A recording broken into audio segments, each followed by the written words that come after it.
Hi, this is Charles Hoskinson broadcasting live from warm, sunny Colorado. Today is Saturday, the 25th of April.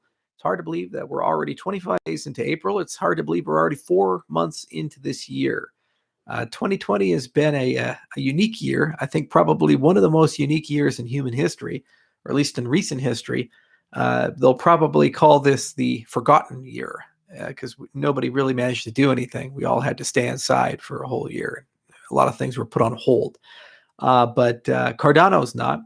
And the project is going strong. And, every now and then I see some cool questions on our Reddit or things that I see in the media, and I want to elaborate a little bit more on them. The crypto media, I should say. So this is a Cardano-focused video. And let me go through a couple of things. More than a couple, but yeah, why not? It's Saturday. What else do we have to do? Okay, first off, Dedalus 1.0 is shipped, and you guys may have noticed that there's a lot of press about it, a lot of people talking about it.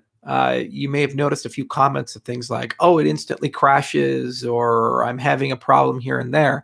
We've been digging into it, and it looks like a lot of those cases, probably a big chunk of them, are unsupported operating systems.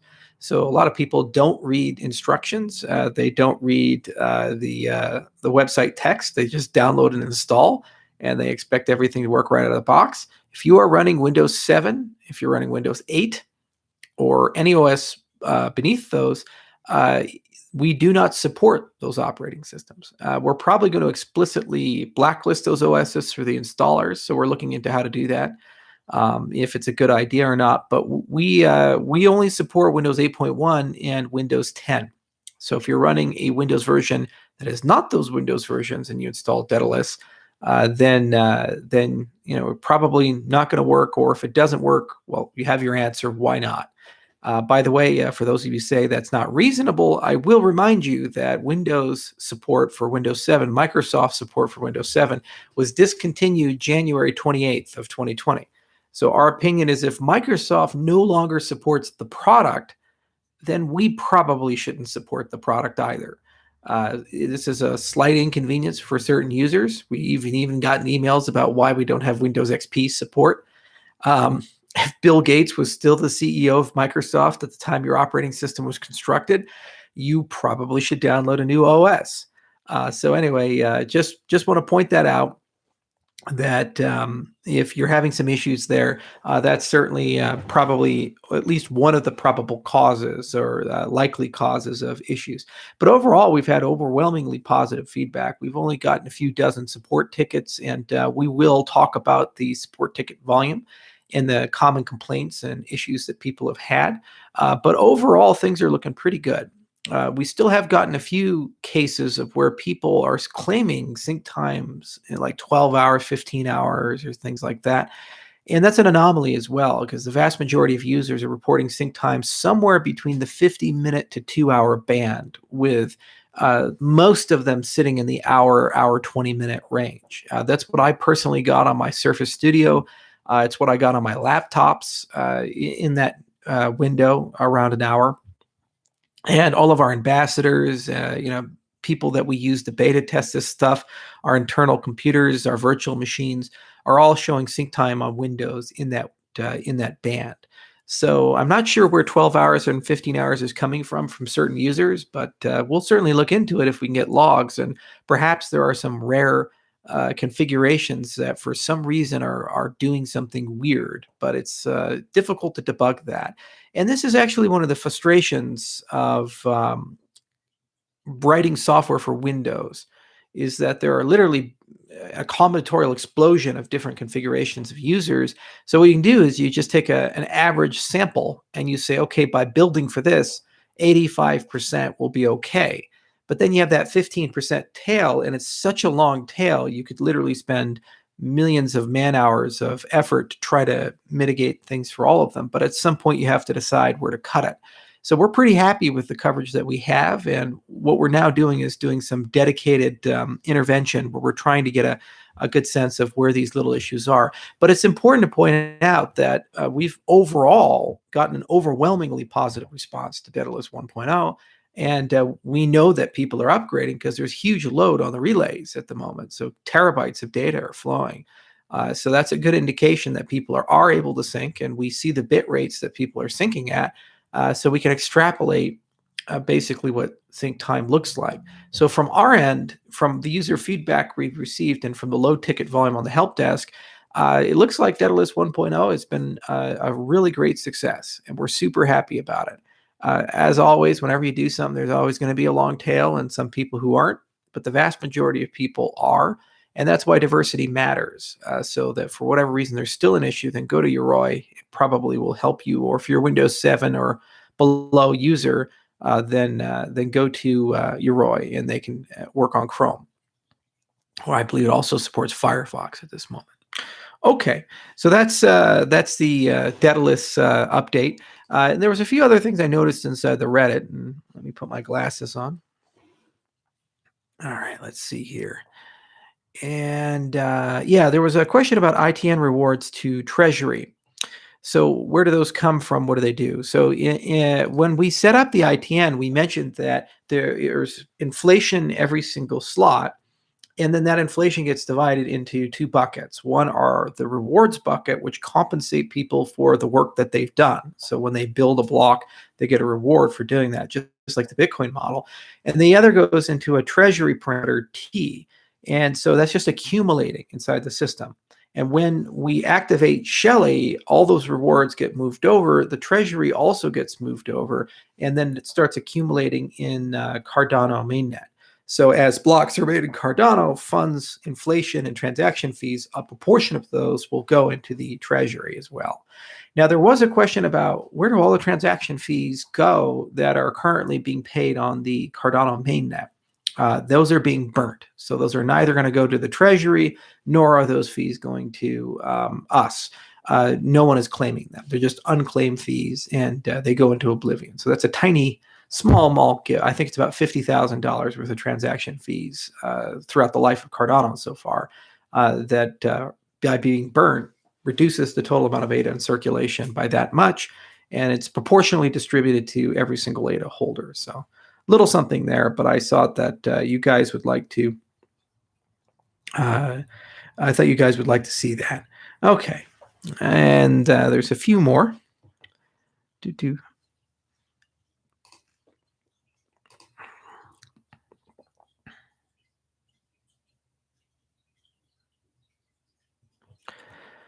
Oh yeah, the Ethereum founder stuff. Okay, so this one's it's kind of an interesting sore spot.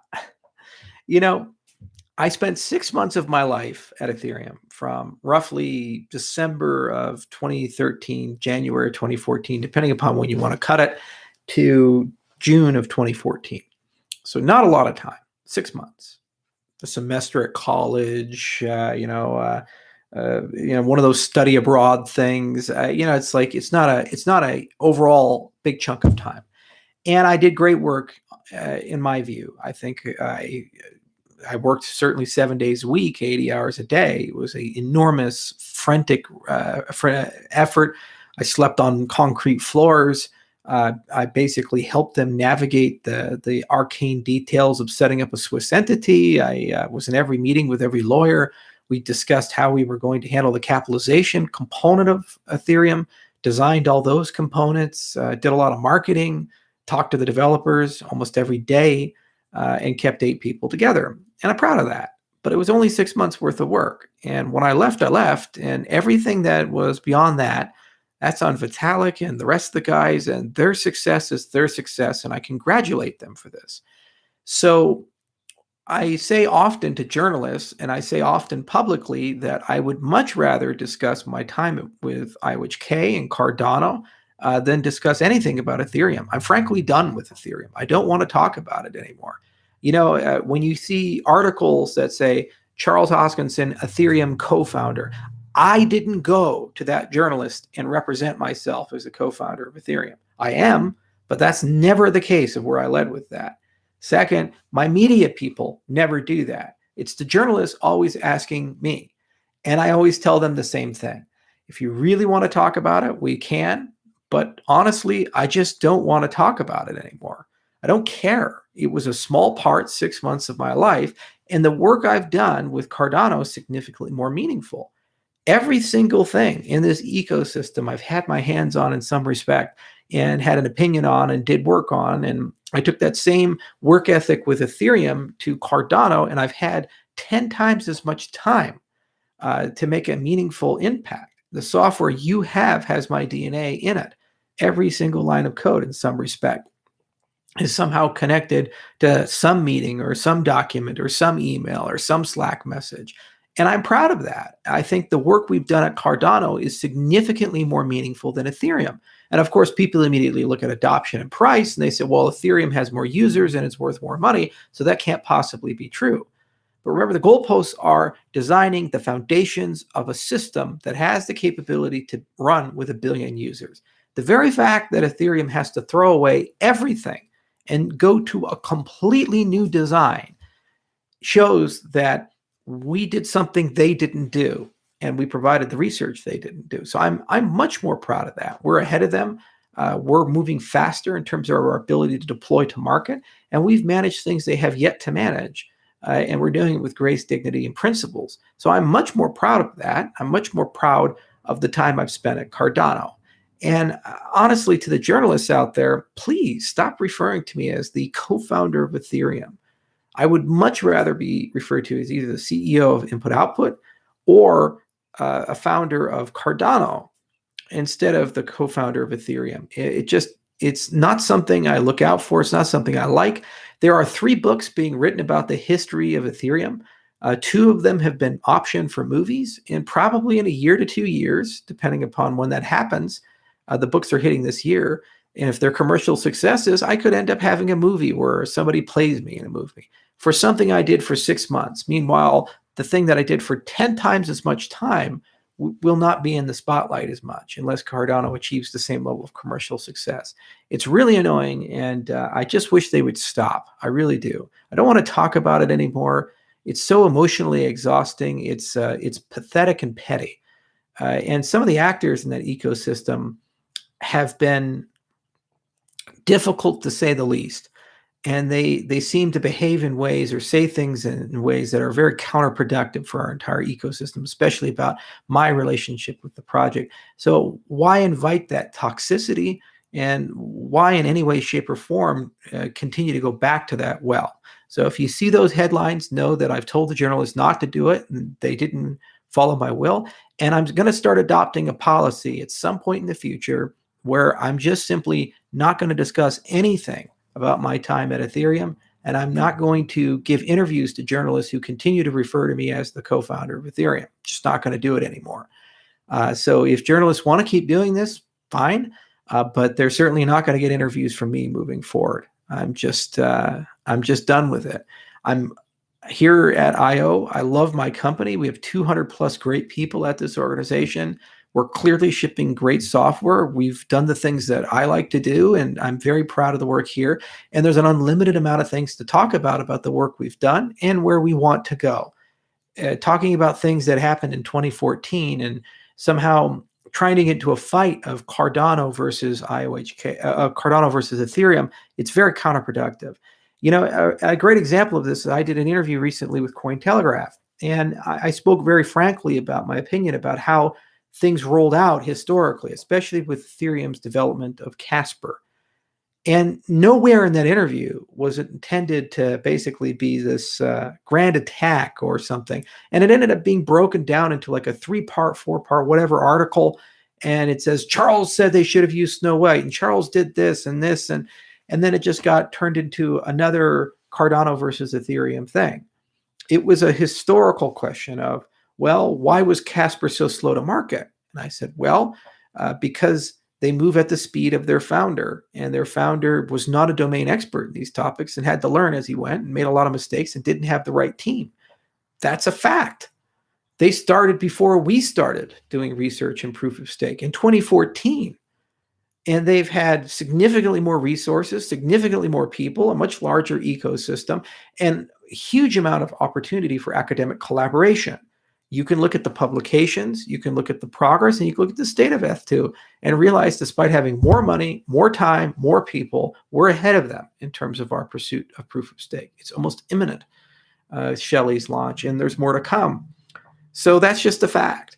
And it's more of a question of, well, why did that happen? And I offered an opinion of why that happened.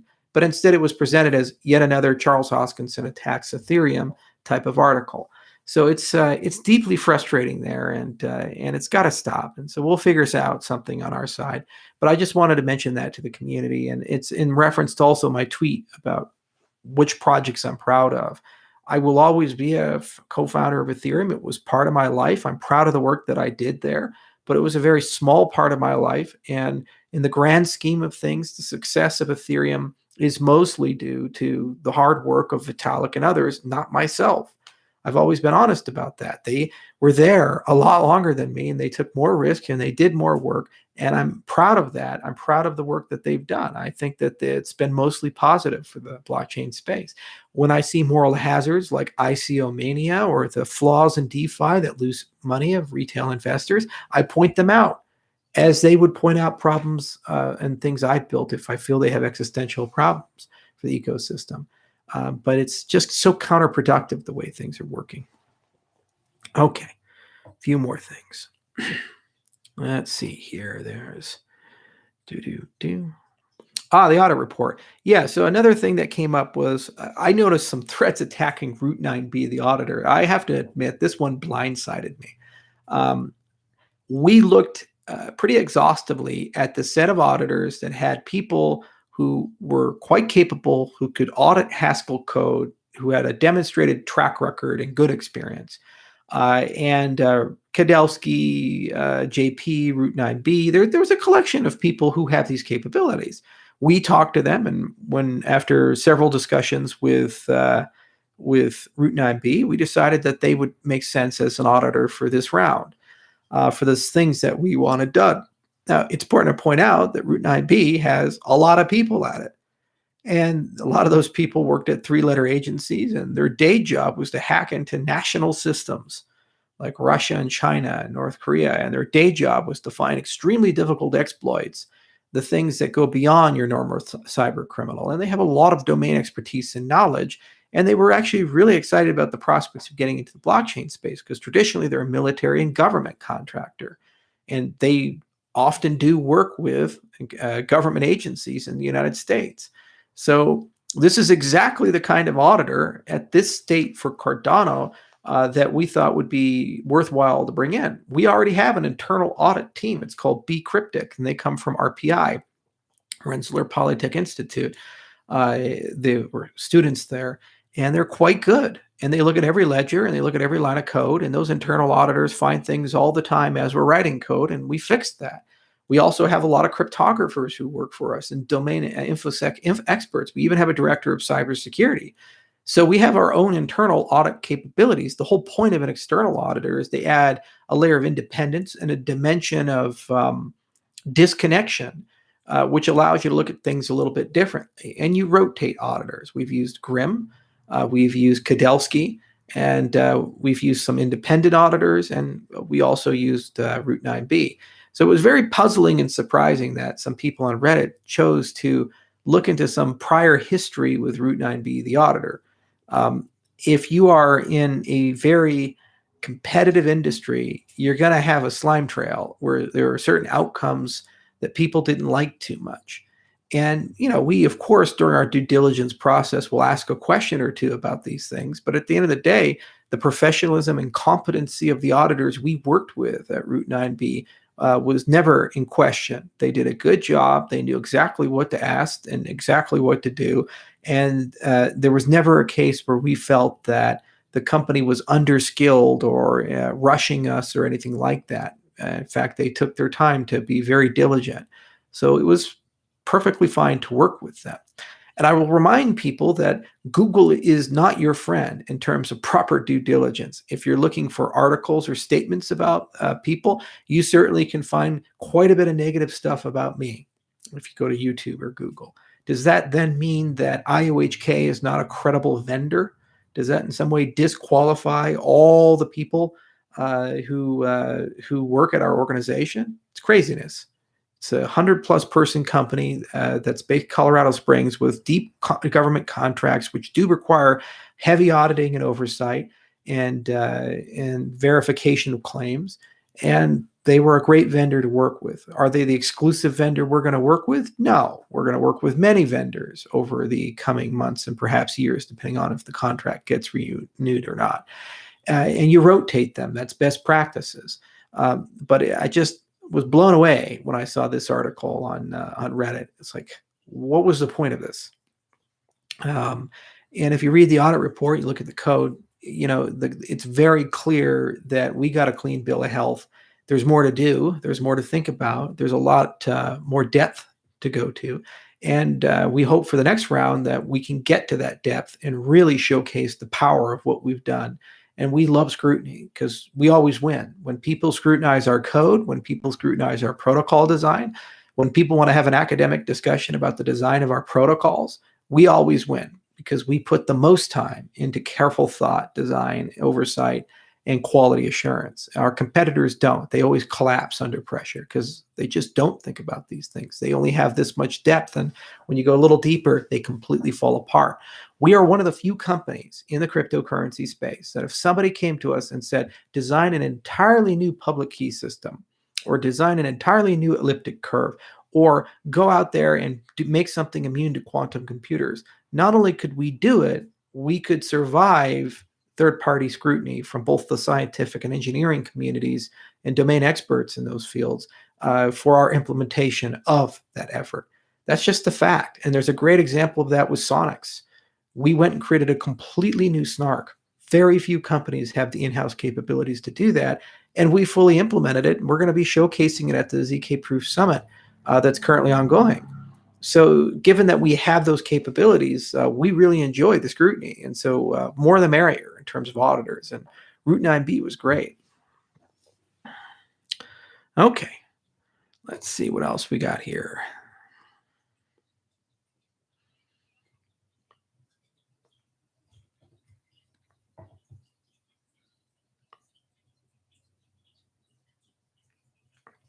I noticed there was a thread on Reddit about Cardano Classic. And, I wasn't even aware there was a Cardano Classic. I guess there is a Reddit. We wish him well if there is one. But it's not so easy to build a whole cryptocurrency. And anybody who goes down that road, I think they're going to learn that very quickly. Having lived in the classic space myself, I can give you firsthand experience about what happens when you do that and the things you run into.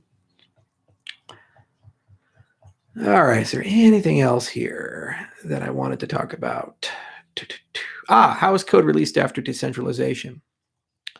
I got to find some better screencasting software for live streams on Google. Unfortunately, it used to be very easy to do that. I could just directly present over the live stream.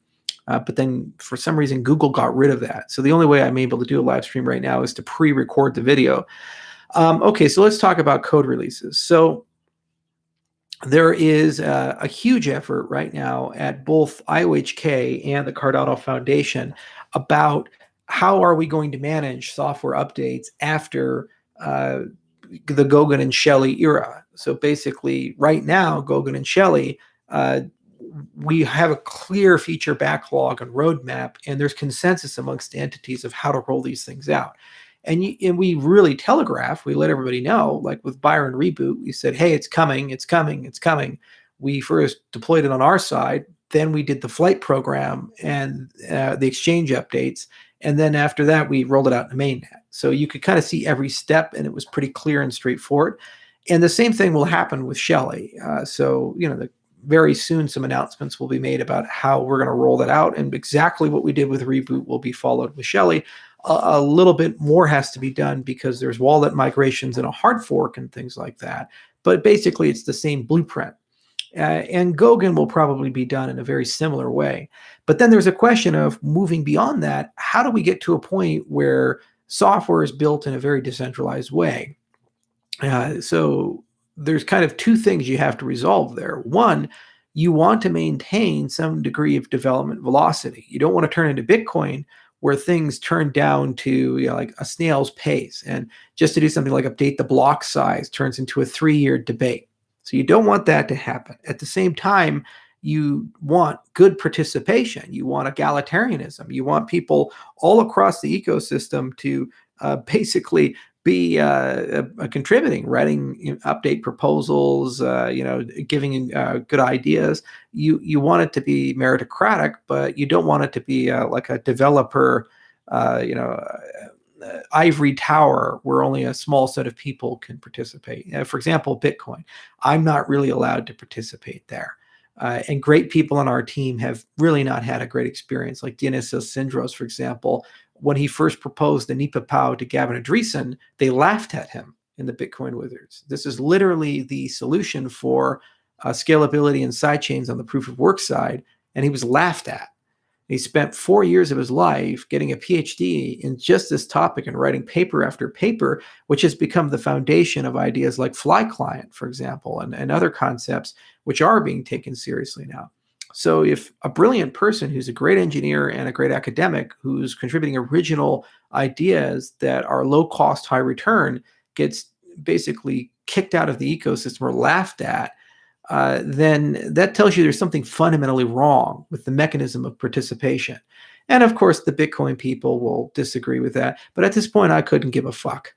We've already had our debates and our discussions from the time I was at Ethereum on. We have received nothing but scorn, criticism, accusations of being scammers. It's pretty absurd and hurtful, the things that have been said. So they can live in their small little world, which will continue to get more insular and continue to lag behind. We'll go and innovate. So how are we going to innovate in a decentralized way and avoid falling into the same traps that the past has? So this is why we have the CIP committee at the Cardano Foundation. And there's going to be a very nice presentation done by the CIP committee at the virtual summit where we launch Shelley. And they'll talk about the things they've thought about and how that collaborative process is going to work to allow outside parties to write improvement proposals. And we're also going to provide some presentations on governance in general and decentralized software updates, which is what we've been working on with GuardTime, IBM Research, and the European Union for the Privilege Project, as well as some things that we've been building on the Voltaire side. And Dor in particular will be doing a lot of status update there.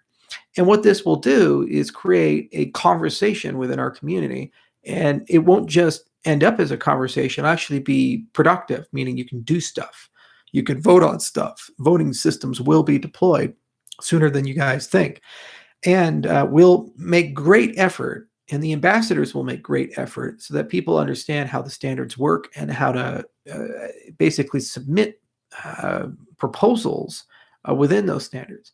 And then over time, as that system gets strengthened, all future development of things that we're going to do post-Goguen will transition to that standard process. So we'll stop looking at Cardano updates in terms of things like, here's the Shelley era or here's the Goguen era, and we'll look at them as a collection of CIPs, respectively. And then eventually those CIPs will be ratified through a democratic process.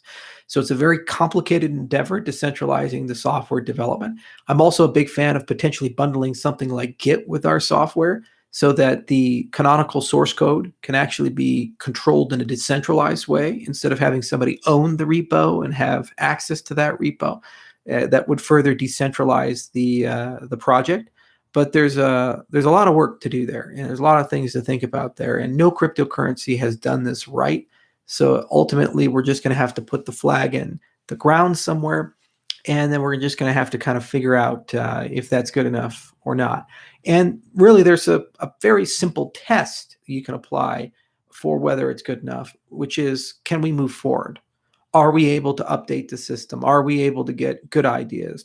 Do you notice that there's a diversity of ideas, or is it the same 5 guys and gals talking again and again and again and again about various things? And that's really a litmus test for it. And so if we've built a healthy system, then we should see healthy metrics. And so it's very important not only to build systems, but also have a discussion about what are diagnostics and meaningful metrics we can examine and track as a community together to make sure that we're moving in the right direction.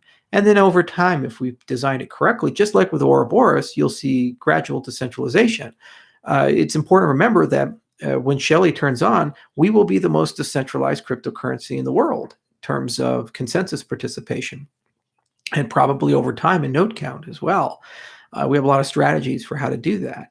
And that's a testimony to good protocol design. And it's a testimony to how we've handled the ITN and the rollover from the ITN to Cardano, to the mainnet. So similarly, our hope is to do the same on the governance side and have high participation on the voting mechanics. But this is certainly it's certainly an endeavor. It takes a lot of work. Okay. All right. So those are the Reddit questions. And since it's a live stream, let's take a look at some of your questions. Will a Route 9B audit be done each version of Ouroboros? No, the Route 9B scope was for today's code. And what I like is the idea of rotating auditors. So I would like to see some more diversity. We've already had 3. I'd like to see some more. And there will probably be one more audit before the end of the Cardano 2020 contract, likely when we start pulling in the Goguen design. Outside of that, if there are future audits, it would be probably prudent to do them on some sort of regular cadence, like quarterly or biannually. But that's completely contingent on whether the IOHK contract gets renewed or not. And that's your decision as a community.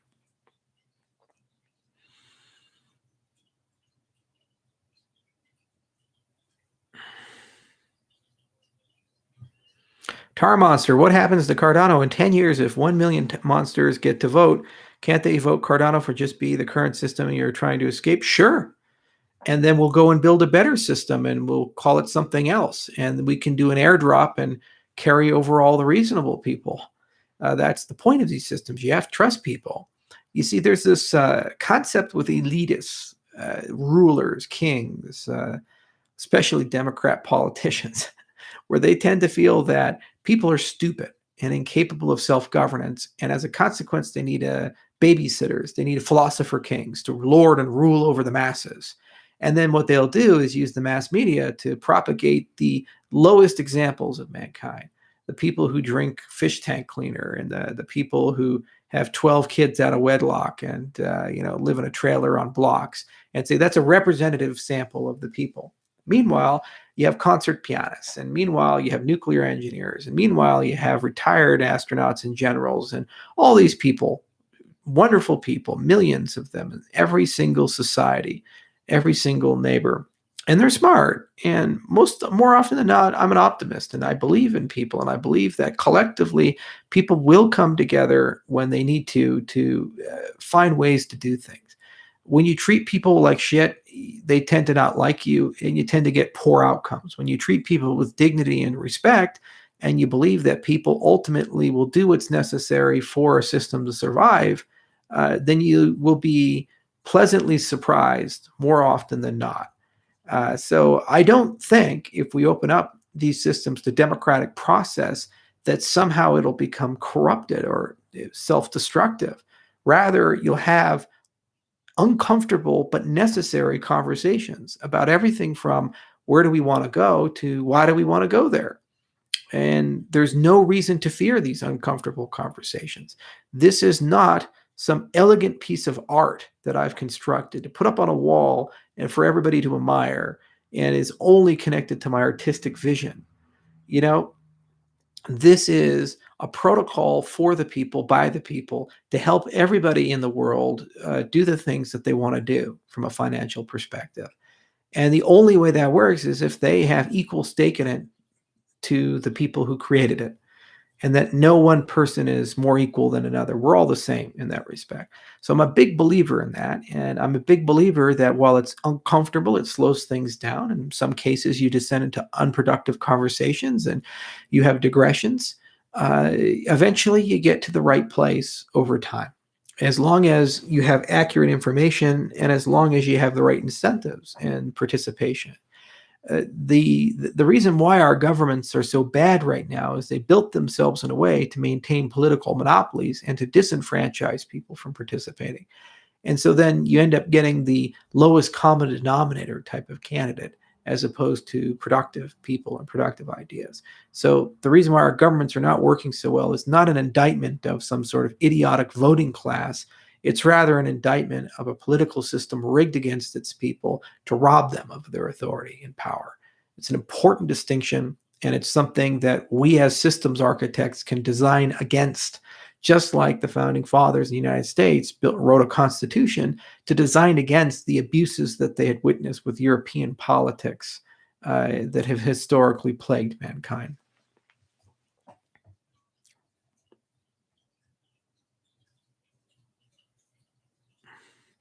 Why don't you appear with one of your colleagues on live chat? Why do you always work on a one-man show? This is an example of one of those comments that's actually trolling, but it doesn't appear to be trolling. So everybody knows that we're doing these monthly updates, and they're very diverse. We have lots of people on them. We have employees of IOHK and Foundation and Emergo all the time appear on the Cardano Effect. In fact, they're close to their 100th episode. We have blog posts written all the time by IOHK employees. And of course, there's tons of public outputs, and a lot of our employees are sitting in the Telegram channels, from Eric DeCastro to others like Sam Leathers. Yet somehow we'll just forget those people even exist. And when I do a video on my private YouTube channel, not the IOHK YouTube channel, and broadcast that on my private Twitter feed, somehow this has to also be the product update that we do monthly and include all these other IOHK people. This is a direct communication from me, the CEO, to you guys, and it's an opportunity for you to directly interact with me. But in no way is a representative sample of the entire company. And there's other channels for that, and you are aware of those channels, but you choose not to mention them because they're inconvenient to a narrative. You see, I don't take bullshit from people, guys. I call you out when I see you. It's not about being thin-skinned. It's about demanding the truth out of people. We should not excuse or allow people to lie, and we should not excuse or allow people to manipulate or spread FUD. When we see it, we call it out, and that's just something that we all should do.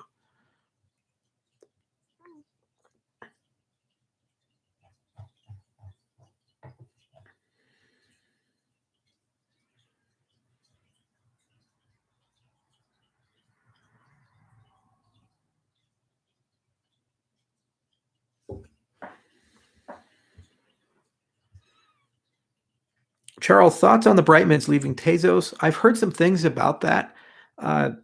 If they do, then that's actually an example of Tezos as an ecosystem being stronger. If you can survive your founders leaving and going on and doing other things and still be a vibrant, great ecosystem, then that's actually something real. And so I haven't heard too much about that. I've just heard rumors about it, but I'm not sure exactly what their involvement still is. But it would be a positive sign for the ecosystem if they were able to leave and Tezos can still operate with a vibrant, strong community. And maybe it's an opportunity to refresh the relationship between Tezos and Cardano. We have a lot in common. We're trying to solve, in some cases, similar problems, and we think about things in somewhat similar ways. Not always, in many cases, divergently, but there's no reason for us to be competitors. We should be friends, and we should be collaborating where and when it makes sense. I think their personal hatred of me prevents that from happening. But that's on them. It's not on me.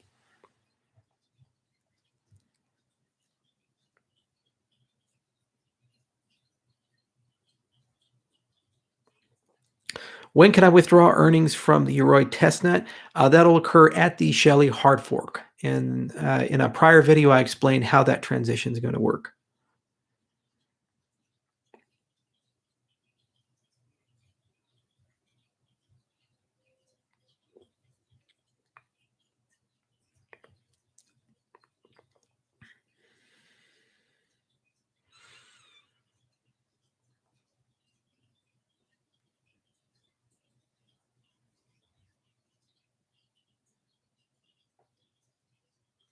Can you take a minute to talk about the minimum pledge for hosting a pool when switching to mainnet? Yeah, it's a good question. So we're going to do some dedicated content specifically about pledging and what we've learned from the ITN. This is a question that has certainly come up a lot. Rick asked me about it, and I said, look, the best way of handling this is to take a step back and just talk about why the mechanism is there, what we did with the ITN, what we learned from it, the feedback we got from stake pool operators, and then basically explain how we set the parameter that we're going to set with the Haskell network. It's always a balance between DDoS protection and decentralization. The lower the pledge amount, the more pools you can have. So it's an interconnected net case decay. And pledging can be reused for Hydra, and pledging can be used for the voting mechanics that are soon coming. So it's a very important parameter for a variety of reasons, and there's a lot of use cases for locking tokens for some particular purpose. And you can even, once you have a locking mechanism, introduce punitive measures. For example, Casper has this concept of slashing, or at least they had in historical variants of their protocol. It's hard to know where they're currently at. And so it's something that shouldn't just be answered off the cuff. It should be answered in a specific conversation about it. And there should be an opportunity for some diversity of opinion. So this is why I think the best way of doing it would be a Cardano Effect episode where Phil Kant, Kevin Hammond, and Duncan speak directly to Rick and to Philippe, and perhaps we have some of the stake pool operators on as well, and we allow a nice dialogue to go there. So we're still trying to set that up, but it'll likely occur if we do in May. But it's a little bit to coordinate all those schedules together. But I think it's a wonderful topic to explain and explore, and it does have a big impact on stake pool operators and the level of decentralization inside the system. So it's not just a willy-nilly parameter that we should just approach that way. And we have learned a huge amount from the ITN. So it's important to explain what have we learned in the context of talking about that parameter.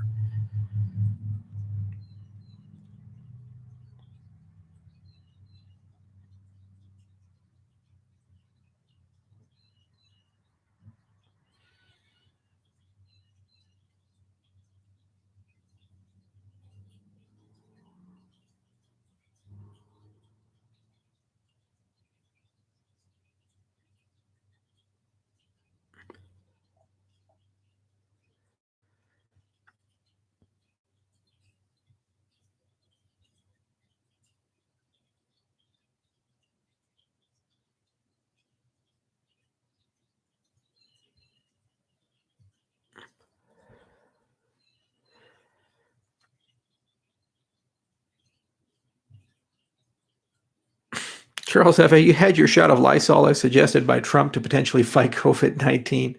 Robert, I saw that. I watched the presidential press conference every day. Guys, this is a great example of where when relationships get so bad that no one is willing to give anyone the benefit of the doubt, and no one is willing to kind of listen from the perspective of what did they mean to say versus what did they actually say. It's almost like a divorce. And you have this divorced couple and they're bickering over the children, and the relationship is so strained that any statement or action is viewed in the most negative light possible. Somebody could make a joke about driving their car off the cliff, and then the other partner says, oh, well, they're obviously suicidal. I just heard that they threatened to kill themselves.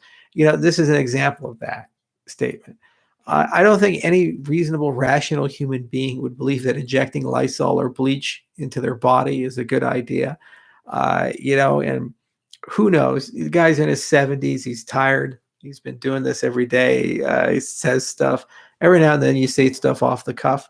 Ironically, there actually were treatments in the 1940s and 50s to use ultraviolet light to clean blood contaminants. It was called, what was it called? I actually read an article on it from a few years ago. A friend of mine sent it to me. I'll actually get the title for you. Yeah, here we go. It's from NIH.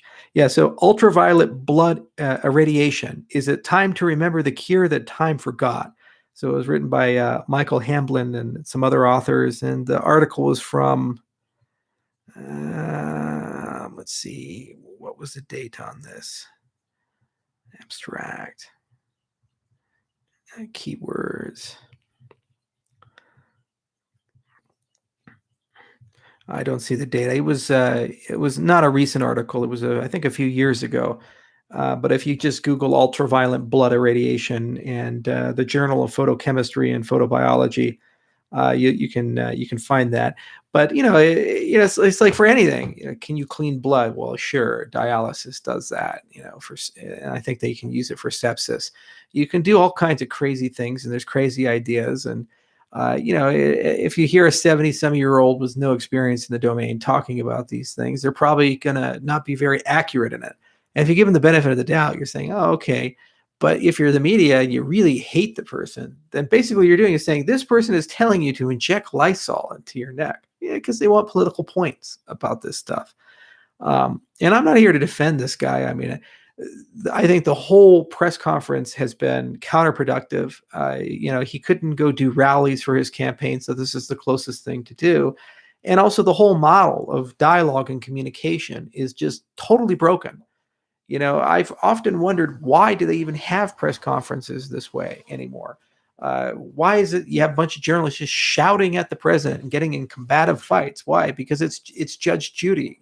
They want conflict. If they actually were serious about this, what they would do is allow people across the nation, journalists across the nation, to participate. And you'd have some code of conduct that they'd have to agree to, and you use a random number generator to randomly pick somebody either in the room or across the nation, and they'd have their chance to ask the question, and then they'd either say, "I'll answer it now," or "We'll give you a written answer later." Those are your two options as the person answering it. And there you go. And you could do that. You have very effective communication. And if you have particular journalists that are grandstanding there or super combative, then you kick them out of the pool. And they say, "Oh, they're censoring us." Like, no, we're not here for editorials. These are informational press conferences. Why not do that? And you'd find that you get, over time, much better questions and a lot more diversity in your question set, because you're not talking to the White House press corps. You could potentially be talking to a local journalist in Cheyenne, Wyoming, because you're randomly picking people, and it's completely fair. There's no bias in that particular system. And, it's okay to say we don't know, or we'll give you a written response. And then they have 24, 48 hours to provide some form of response. That would be an effective conference. No, we can't do that. No, it's just bizarre. This whole format. It's not designed to actually communicate. It's designed for politics. And this is probably the most politicized event of my lifetime, certainly more so than anything else. And nobody really wants to actually talk about the facts, and nobody really wants to actually talk about what are we really going to do. Instead, it's how do we use this to benefit our agenda, whatever that agenda happens to be. Those on the left view this as one of the best opportunities to transform American society and get things like universal health care or the Green New Deal or whatever else is on their agenda item. It's the same for those on the right. There's plenty of political points to win. And it's just one after another. And it's so sickening, because I live in an organization as a CEO where every day I have to worry about effective communication.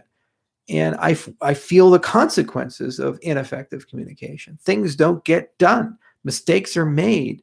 People don't talk to each other. Delays happen in the shipping of the product. Consumers are impacted. People lose money. People lose their job. We overpay for something, double pay for something. Every time we have a communication mistake, we are either wasting somebody's time, wasting somebody's money, or not delivering as well as we could on an obligation, a promise. So we take it very seriously, and we say, can we build a better system? Can we communicate differently? For example, one thing that gets on it just bothers the hell out of me are update meetings, or these large meetings when people insist on dragging 15 or 20 people into a room, because you never have a productive meeting when you have 15 or 20 people in a meeting. You got 3 people talking and 17 people listening. And if you have a 1-hour meeting, you've just wasted 20 hours of everybody's time. It's 101 meeting stuff. Even Google got so frustrated with these types of things, they created a video called Meetings That Don't Suck. It's a great video from Google Ventures. It's still on YouTube. You can listen to it. So, another thing is people not being prepared. So we're going to go and talk about a topic, and you have a pre-reading for the meeting. You show up and half the people haven't read any of the pre-reading. So you know what Jeff Bezos does? He forces people to sit silently and read whatever they were supposed to read, and slows the whole meeting down just for that. No one ever makes that mistake twice. So I'm a bit of a fanatic these days about how do we improve communication? How do we listen better? How do we make sure that people actually understand things? Closed circuit communication, super important. Comes from having a lifetime in the family and the medical business. Whenever my brother prescribes a drug to somebody, they always ask the nurse or whoever's taking the prescription, repeat it back to me. Why? Because you want to make sure that the person listening to you wrote down the thing that you said to them correctly, or else the dosage might be wrong, or the drug might be confused, or something like that. So closed circuit communication, super important. None of these things are done. Iron Manning, this concept of basically taking somebody's argument and repeating the argument back to them in a way that they would accept your representation of the argument, or else you're straw manning. You don't argue against the thing they're arguing. You argue against the thing you want to argue against because it's more convenient or easy to propagandize around that. This is basic communication 101. If you emphasize it well, you get stuff done. You move forward. It's one of the reasons why I do these AMAs. So many CEOs are deathly afraid of communication and talking to their community. It can be as high up as guys like Bob Iger. It can be all the way down to other CEOs in the cryptocurrency space. You will never see my competitors have this level of openness and transparency because they think to themselves, oh God, well, what if I misstate something? Or, oh God, what if somebody sues me over something I say? I say, yeah, it's certainly a risk you can take. But I tell you, you have a much better chance of success if people actually understand where you're coming from and they understand what your intent is and what you're trying to do, and directly addressing controversy or problems head on and mentioning it, talking about it, than you do being a coward and hiding behind press releases and statements. Like this Route 9B thing, we could have ignored it. We could have released a press release or, whatever. I just directly addressed it right here in this AMA. It came up, somebody talked about it, and I gave my opinion about it. Now, you can choose to reject that or accept that or further question it. That's your call. But that's where I stand. And I think the world works so much better. And this whole COVID thing and these press conferences are just a case study, a great case study in ineffective communication. The right people are not in the room. The right intent is not in the room. And the right information is not in the room. And so ultimately, it's a structure set up to fail. And we should all be so perturbed that some crazy things are said from time to time. Unlimited amounts of crazy things are said from time to time. It has no bearing on your actual life. We should be tracking key metrics every single day, from the supply chains of PPE to the reusability achievements of PPE to their testing capacity, and talking about those key metrics and talking around those key metrics. And we should have clear understanding of who's responsible for certain things. And that's another one of my big pet peeves in leadership. If I see a product or project or an activity that does not have a clear person in charge, or if it has a committee of people in charge, I get pissed off more than you can imagine. Because if everybody's in charge, nobody's in charge. And if you don't know who's in charge, then there's nobody who's accountable. There's nobody you can talk to. There's nobody who's actually going to be responsible for executing the plan. So we look at things as simple as, who is responsible for testing? Is it the state or the federal government? And there's no philosophical agreement on this. Let's have that discussion, decide it on a bipartisan basis once and for all. And then once we've decided, that's it. And it's no longer a debate. And then it's just a question of the people who aren't doing the job, how do we make them do their job better? Because it's not a game right now of firing elected officials. It's a game of just getting it done. And it's not happening because, again, nothing is set up to succeed. It's set up to fail. So that's what I think about injectable Lysol.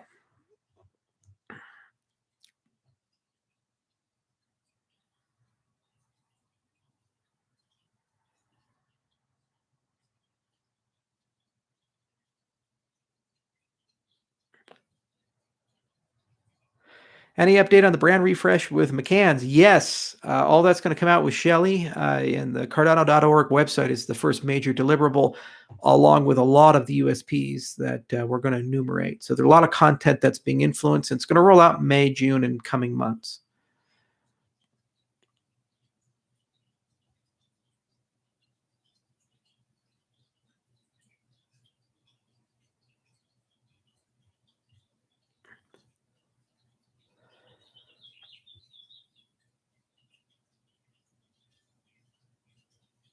I'm a dialysis nurse. Hemodialysis cannot remove viruses or bacteria. Okay. I thought it was a treatment for sepsis, or at least they used it for something there. I do know it can remove contaminations, but you see, I stand corrected. Thanks for letting me know, Gene Pasker. See, I'm not a doctor. I don't know how any of this stuff works.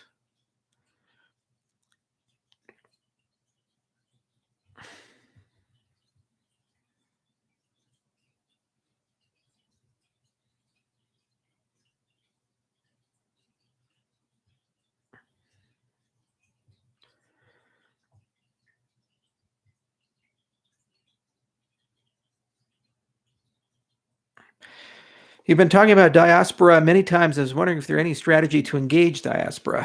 So, for those who don't know that term, diaspora are basically refugees. Those are people who have been kicked out of their country and they're in somewhere else, usually because of war or political persecution. So, for example, after the Rwandan genocide, you had millions of Hutu who fled into Zaire. Sudan has tons of diaspora. You tend to see them in a consequence of genocide, war, or some other event. And they're quite difficult to deal with because they tend to live in temporary housing, shanty towns, tents. They need medical supplies. They need money. They need food, things to survive. In a lot of cases, they can't come home, and so they become basically political refugees. And they're one of those nobody wants to play around with them or do anything with them type of populations. So all the time, the United Nations, NGOs, other organizations are super interested in finding more efficient ways of tracking, tracing, and maintaining diaspora, and hopefully, in some cases, integrating diaspora into the societies that they happen to be in. So, usually, when you see pilots or you see programs related to them, it's connected to first identity and then some sort of payment system. So, how do we identify them, give them some sort of passport that is usable as a payment system, and we can submit payments to them and also use it to prove things like their medical history, whether they received a voucher for something like food, et cetera, et cetera. So, because a lot of cases, diaspora actually don't even have a stable identity document. There's no breeder documents. They won't come with driver's licenses or passports or birth certificates. And it's in their best interest to present information in whatever way is most politically convenient to whatever country they happen to be in. So if they need to be 25, they're 25. If they need to have 6 kids, they have 6 kids. Whatever they have to say, they'll say for survival purposes. So getting accurate information is real tough. In our case, it's not a situation of where, how do we get involved in that business? There's well more than enough opportunities for us to get involved because almost all these programs are underfunded. They got a lot of demand and not enough supply. It's just a situation where the money in dealing with diaspora is not so good. You're not going to get crazy rich tracking and tracing refugees. It's the redheaded stepchild political problem of Africa and other places. Instead, you have to look at it as a longer term emergent business opportunity. So we certainly could do this, especially for displaced diaspora in northern Ethiopia. We have looked into Sudan as well and Somalia and a few other places, and we do have some plans to do something there. But it's one of those situations where we'll get around to it. And what we'll probably do is do it after we finish our farmer voucher ideas. So we've been bidding on a lot of farmer voucher programs, especially in Ethiopia. And that's nice because the types of things you would do for smallholder farmers is very similar to the diasporatic populations. So one almost ports to the other. It's a good question, though. Charles, have you ever been to Portugal? Yes, I have been. I was in Porto, in Lisbon, and we had a great time there. It's a beautiful country. We did one of the IOHK summits there.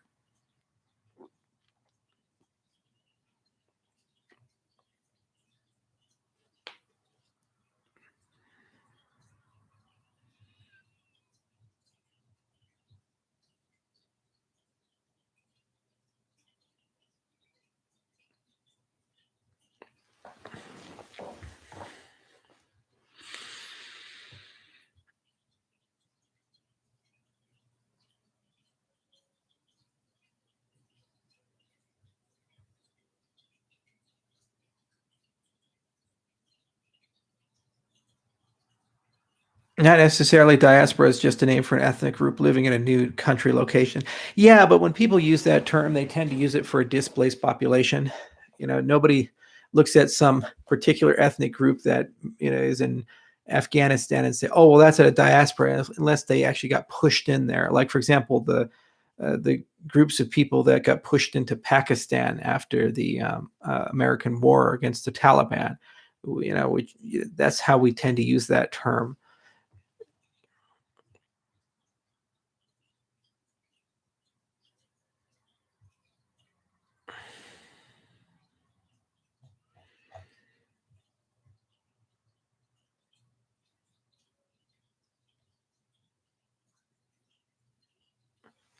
Actually, I've always had this mic. It's just I wasn't using the mic completely correctly. Hi, Charles. Any comment about the North Korean president rumored death? Hope he's dead. Horrible human being, Kim Jong-un. That whole family is just disgusting people. You know, they kill people for a living. They have concentration camps. They starve people to death, intergenerational punishment, sexual and physical abuse on a mass scale. Anybody who has a contrary opinion is murdered or tortured. That's a leftover from the Stalin era, and anybody who subscribes to that needs to go. So it's a very good thing. That's not U.S. propaganda. That's just how it is. And the world would be a better place if Un is dead, and hopefully replaced with somebody who supports reunification, and we can end one of the darkest eras of the 20th century for them.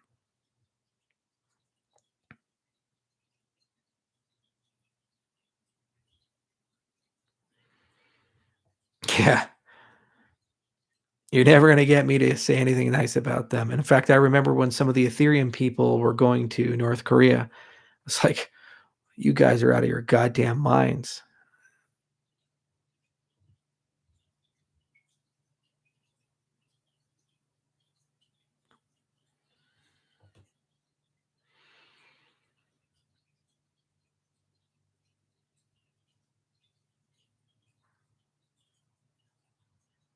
Is Elon Musk Satoshi? He built PayPal? You never know. Could be. Charles, name your favorite museum. The Metropolitan Museum of Art in New York City. Wonderful place. Takes 3 days to go through it. Charles, any thoughts on Dan Larimer announcing EOS to implement an enterprise application without the need for tokens? Thanks for the $4 billion. I'm going to go do something else now. Cheers. It's like the dolphins leaving the earth. Thanks for all the fish.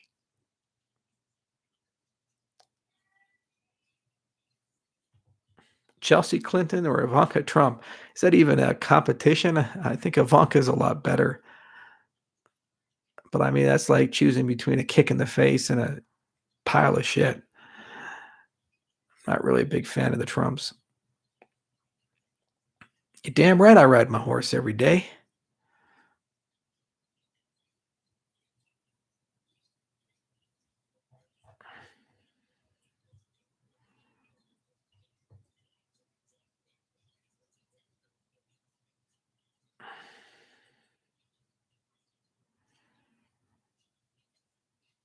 Favorite video game?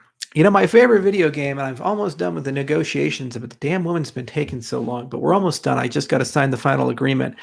It was Legends of Valar.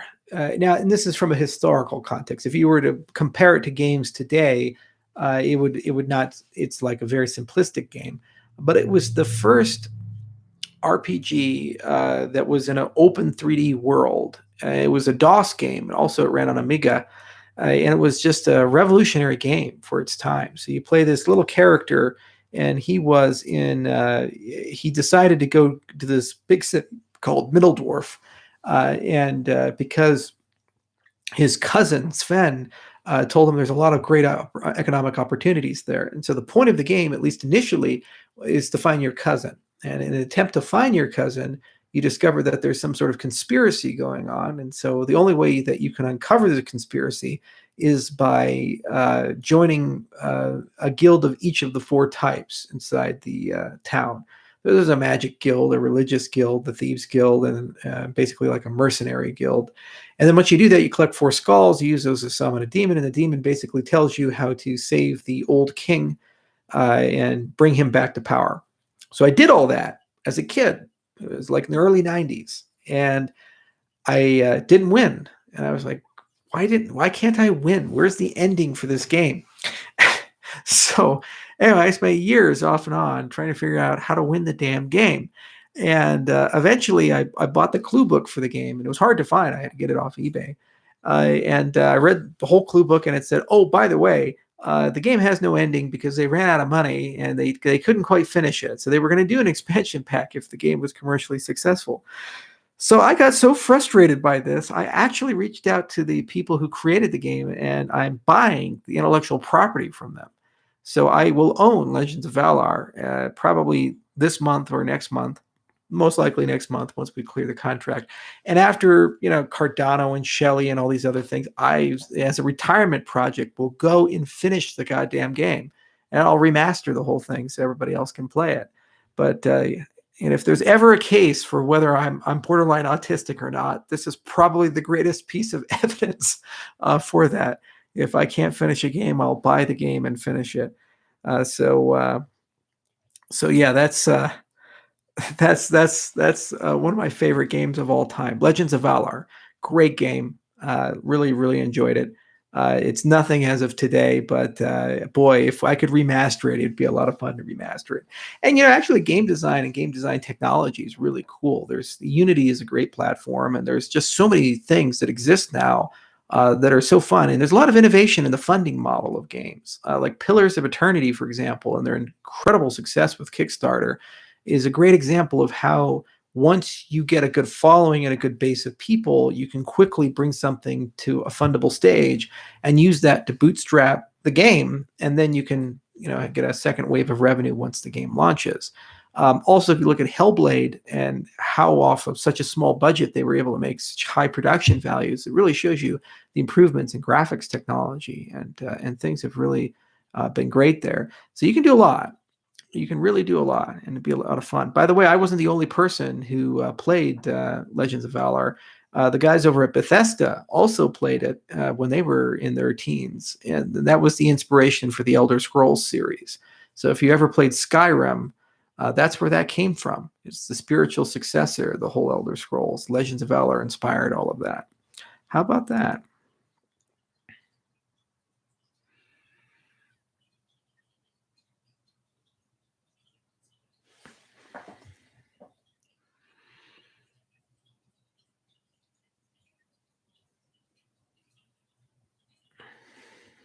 Are you going to change your Reddit username to rid your ties with Ethereum? I don't even know how to do that. I haven't really thought about that. It's a historical thing. Ethereum Charles, Cardano Charles. I'll just leave it as it is. I don't know if I can change it. And if I can, I will, but I've never gotten around to it. Making games with the Unreal Engine is great. I know Charles not a fan of C++. Yeah, Unreal is another example of a great game engine. There's the Cry engine, the Unreal engine, the Unity engine. There's a few of these graphics engines, and they've just gotten truly amazing. There's a lot of coolness there. Now, one really cool thing to do would be saying, could you write a great game using Unity with WebGL with Dart and actually deploy it as a browser application and have a cool game there? That'd be really interesting to look into. You can also then use Electron or Node as a backend for it. I don't know what performance would look like, but those bindings go straight to near native code, so they should be good enough.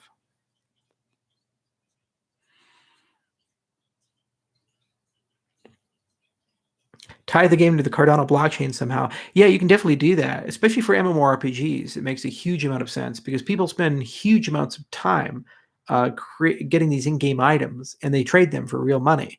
So if you can introduce a scarcity element and actually have those items be recognized on a blockchain and then tradable in that way, then you can create an economy from it. So it does make a lot of sense as a non-fungible or fungible asset and a user-driven economy to do that in an MMORPG. So the cryptocurrency just enables the payment infrastructure and accurate accounting, and also potentially offline transactions to occur. So off-game transactions to occur for that. And there's some good money there. In fact, China gold mining was huge for World of Warcraft. There were even books written about that. The CEO of EOS, I think, was involved in that at some point. Brendan had something to do with WoW Gold or something like that.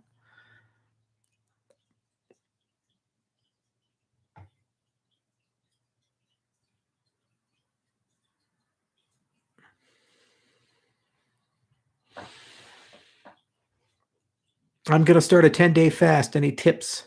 Well, Glad, tell me more about yourself. You ever done a fast before?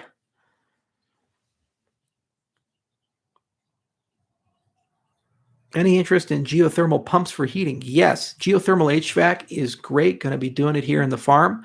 It's the lowest cost in terms of energy consumption way of heating and cooling your home. Great for radiant heat for floors and great for snow melt for driveways as well.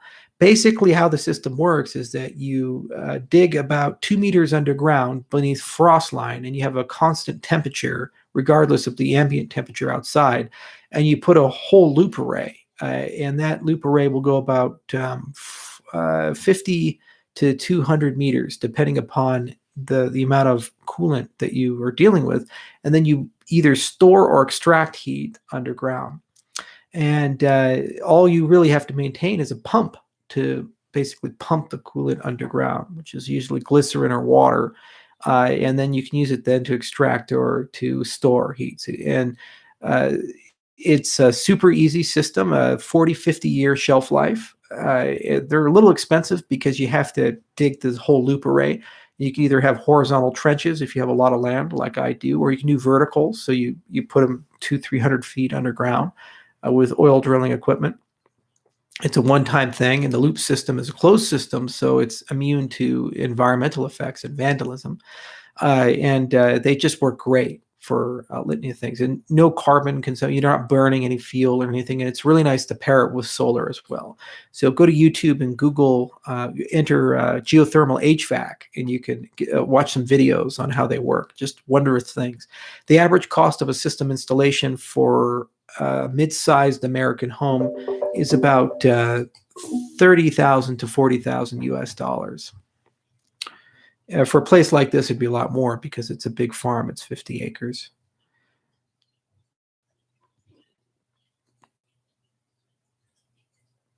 How is the hay farming? Hay farming's going well. We're just about to get a new irrigation system.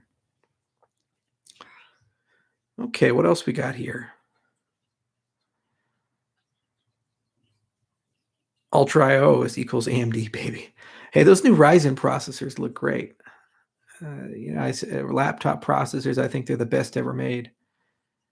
How's John O'Connor? John's doing good. John's a great guy. He's working hard. He's actually in the weeds right now on a big contract we're trying to win in Ethiopia for 6 million farmers. That's going to be a big deal if we can bring him to the Cardano blockchain. He's working on a lot of different things. I love John a lot. He's one of our best guys.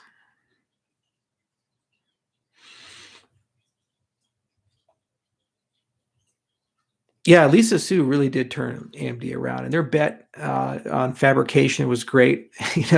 Intel's struggling, I think, was 10 nanometer, and AMD's at 7. AMD just made every call right. I'm just super impressed with Lisa's leadership. She's one of the best tech CEOs, I think, in the world, and doesn't get enough credit. She walked into a dying company that was competing with a monopoly, and now she's making Intel look like a dying company that is only around because of its monopoly. And she has these great innovative products. And so I think Lisa's done a phenomenal job. The one area where I think NVIDIA has a slight advantage on the graphics side is that if you look at the RTX design with real-time ray tracing, long-term, that's a phenomenal technology. And I wish that AMD had something comparable in their roadmap. But outside of that, I think that they've done just great work with the Ryzen line, and it's a good company.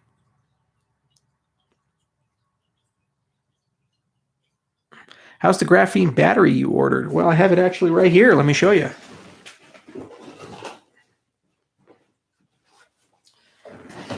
It's called Real Graphene. There you go. Works great. Charges super fast. I think this one's 10,000 milliamps. Yeah, it's 10,000 milliamps. I charge it in like 30 minutes, and it's just a great battery. Never had any problems. Doesn't even get hot when you charge it. So you got to love that. Still interested in hydroponics? Every day. Got them right over there. Growing some peppers. Those peppers are doing good too. I'll show you guys the peppers once they're fully grown.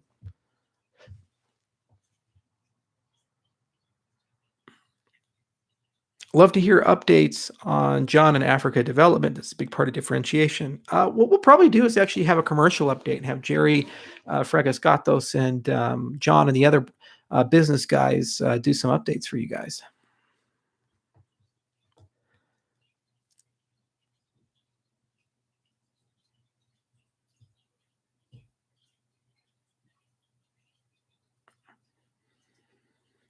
Ever do aquaponics? That's the long-term plan, but you have to start. So I'm just getting into controlled environment agriculture, and it takes a little bit of time. When Joe Rogan, post Gogan. Rogan, post Gogan.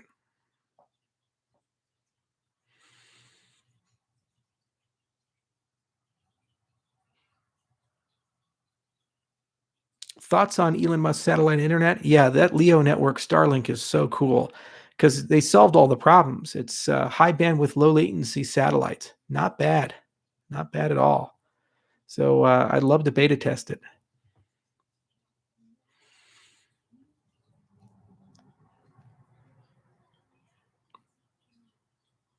Last time you smoked cannabis? Never have.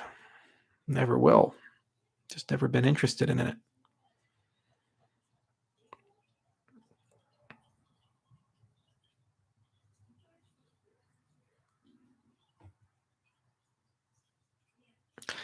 Did any of the projects on Ethereum show interest to move on to Cardano?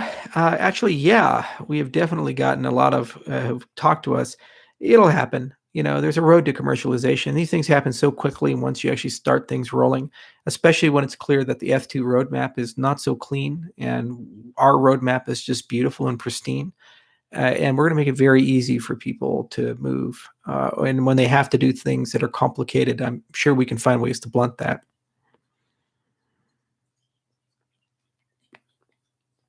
Nice artwork. Well, thank you. I like my artwork. I think it's pretty cool.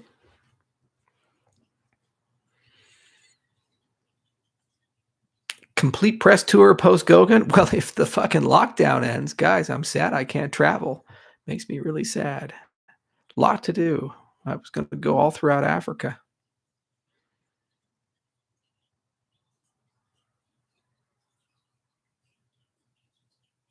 Have the Rust team been reassigned yet? Yes, they've spent over a month on a new project that is directly connected to Cardano, and we will announce that project at the Shelley Virtual Summit.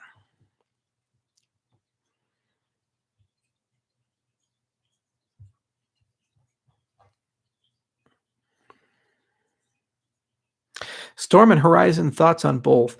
Horizon, I've really enjoyed. I love Rob and the rest of the team, and it's been so much fun working with them. Storm, I agreed to be an advisor, but I never actually got paid, and I never actually did anything.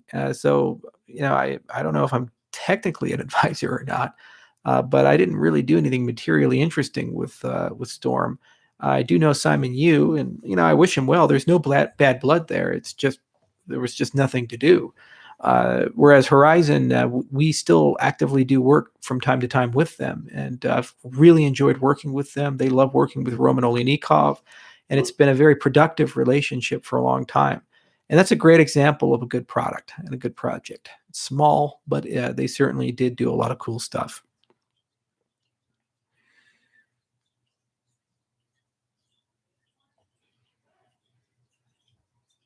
If you ever end up in Namibia, let me know. I've been to Namibia. They have strange plants in the desert.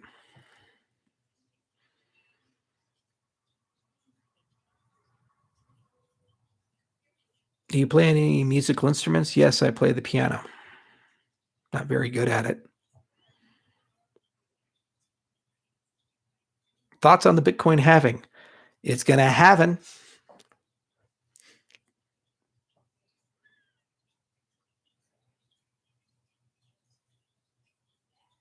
Charles, do you know how to paint? I'm working on it. Listen to Bob Ross all the time.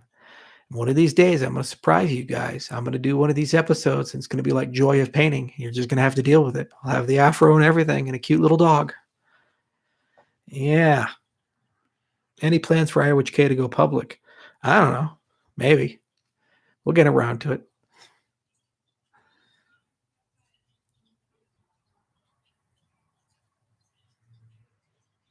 How is Tamara?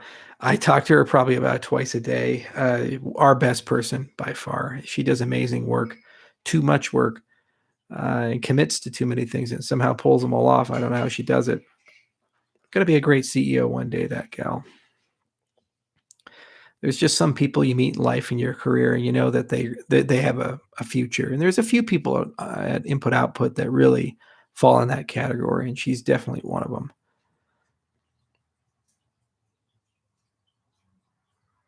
Charles, you think you could handle 12 months in the shoe? SHU? SHU? I'm not familiar with that acronym. Maybe I am, maybe I'm not.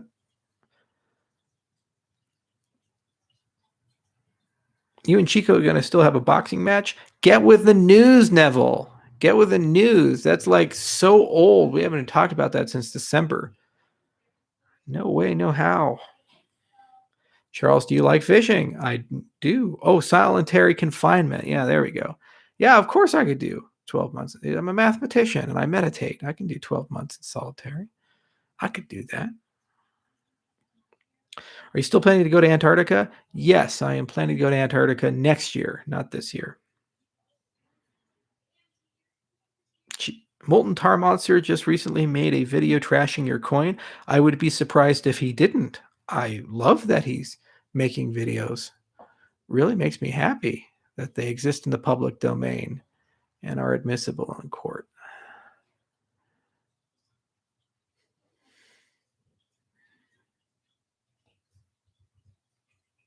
Yeah, he definitely did.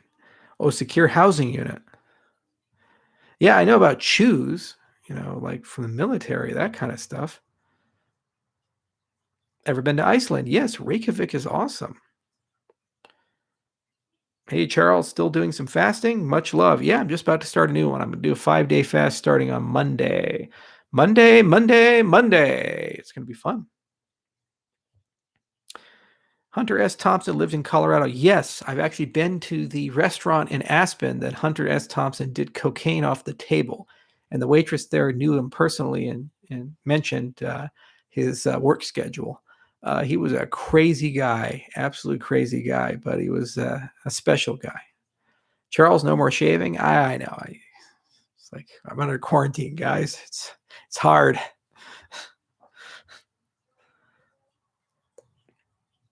How rich are you? Rich enough not to have to care,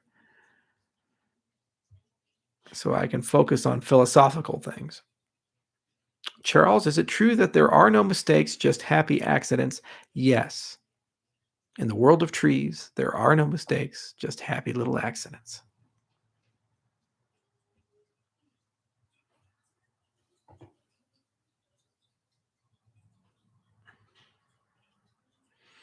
Best steakhouse according to you? That's Jacobs & Co. in Toronto, Canada. When I go up to visit the guys at Poly or Tam or anybody else, if I'm in the Toronto area, I always try to take them out to Jacobs & Co. Incredible steak. Highly recommend it. You guys would love it. Ever been to Greece? I have an office in Greece. Yes, I've been to Greece many times. I love Athens. And I've been all throughout the islands and all throughout Greece in general. When will you do another TED Talk? At the end of my career, when I retire. Sorry, I have a question. Who are you? Just a guy. Favorite tree? Weeping willow.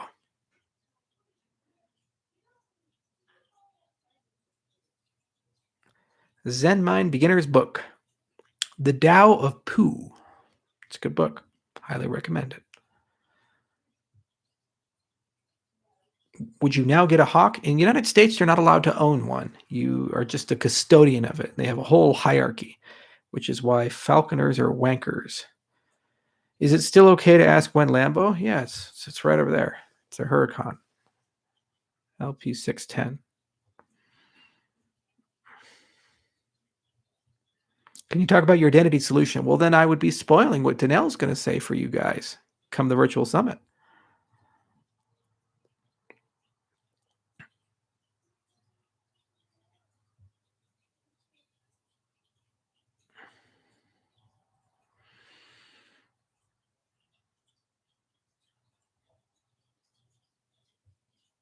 Tacos or pizza? Pizza. I'm Italian. Come on, pizza. You hurt my heart. You hurt my heart.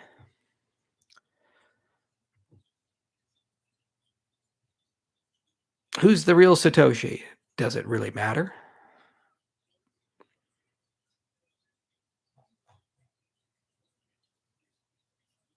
Charles, will Phil Wadler stop working for you after Goguen? No.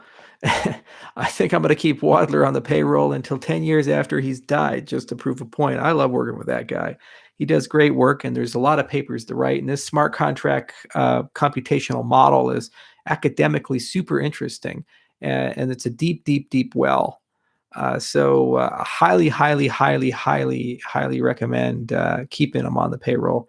And then unless he wants to go do something else, we'll do that. I love working with him.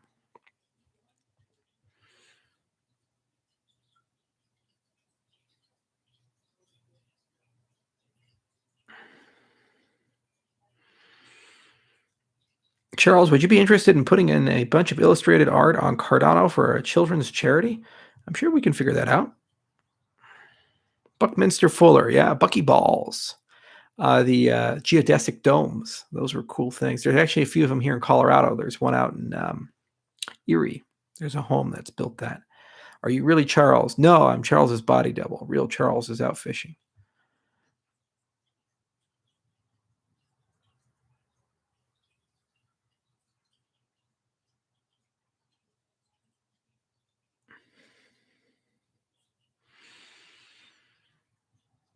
Can you help replace the worthless Argentinian peso with Cardano? It's actually pretty easy. They just have to stop taking the peso and start taking ADA, one person at a time. Charles, ever had poutine? Yes, it's disgusting. This is why Canada will always be the uncanny valley of America. It's close, but somehow it's not there, and it feels disturbing. Sorry, Canadian friends. Greetings from Slovakia. Well, hello, Slovakia. Elon Musk Neuralink, your thoughts? Love it. As long as it's secure, I will definitely get it in version 2. Just controlling a computer with your mind. Just think about how incredible that is, just for a moment. Charles, ever had poontang? Yeah.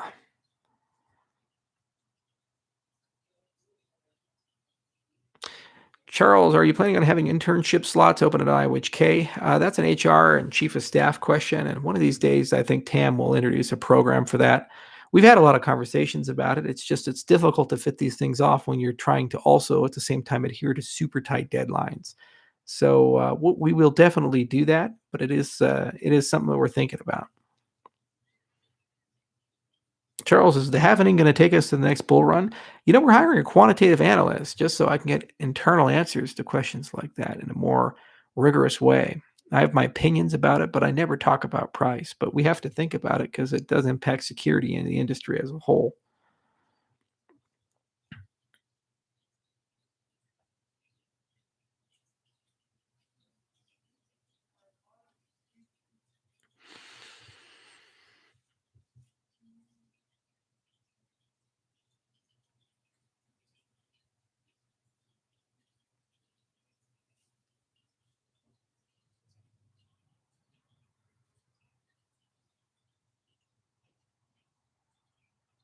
Charles, do you still retweet introduction videos? Yeah. For pools that haven't done it, I'd be happy to do that. So if I missed you, let Rick know. He's my accountability buddy. Oh, have you ever eaten durian fruit? Yes, I have. It's terrible. Do not like durian fruits. I do like passion fruit, and I also really like star fruit. It's my favorite. Any plans for Symphony of Blockchain? Yeah, we'll resurrect it at some point. Ciao dall'Italia. I'm in quarantine in Milan. Ah, ciao Klaus. Come sta? Male? Molto male?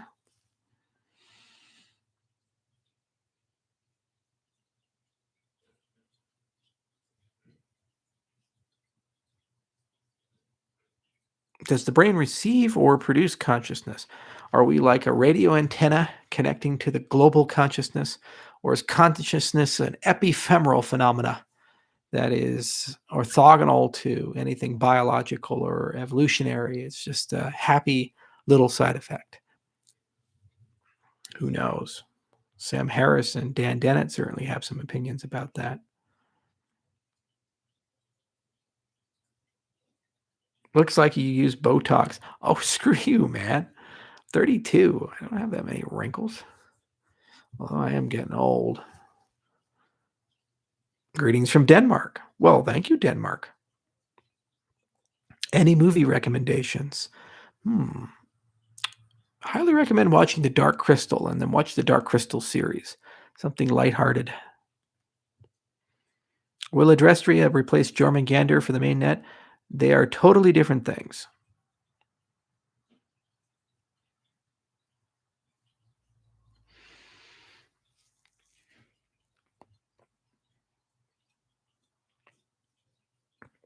Charles, how do you take your lion's mane? As a suppository.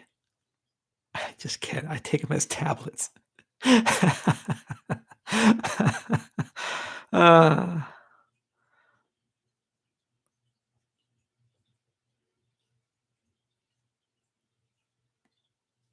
Favorite scene from There Will Be Blood? Drainage, Eli. Boy, drainage. I drink your milkshake. Come on. That's the whole movie built up to that scene. Although Bastard in a Basket was pretty good too.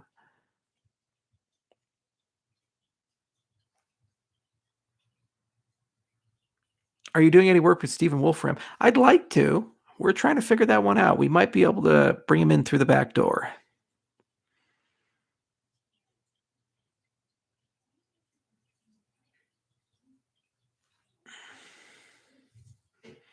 Good morning from Tokyo. From Ruth Chris. Yeah, that's a great steakhouse, and I know exactly who's talking. We had a lot of fun there for the 1-year anniversary of Cardano. A lot of fun. Thank you so much for having us.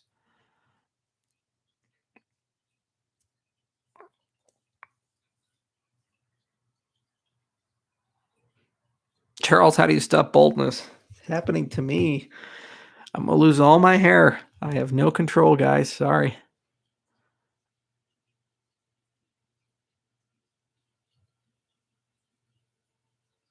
A latte or macchiato? Neither. Florentine. Look at that one up. Yeah. Charles, what's the update on GHCJS? We're working on it. We push commits every week. In fact, the guys behind that project all work for us now. We're working on getting the Adrestia to have a native JavaScript port from GHCJS. So there's a lot of progress that's been made there.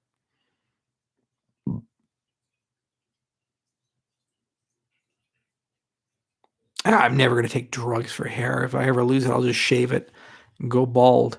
Ain't no shame. Bezos pulled it off.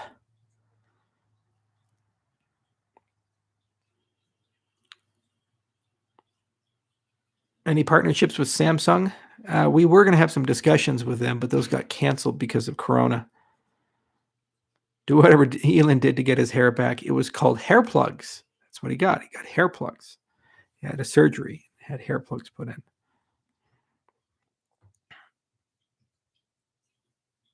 Should we class action China for damages? Yeah, that would be really interesting, wouldn't it?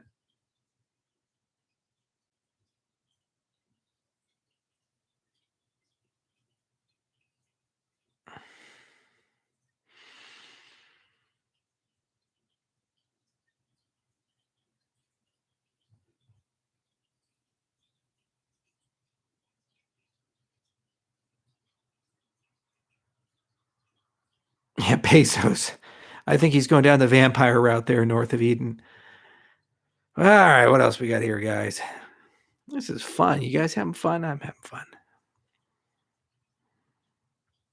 Cheryl, thoughts on Justin Sun buying Steam? Just think about that for a minute. A coin that's a copy of a copy that's using Dan's consensus algorithm somehow has unlimited money. I don't know where it comes from. Uses that money to buy one of Dan Larimer's abandoned children. It's a crazy, crazy situation. I don't know.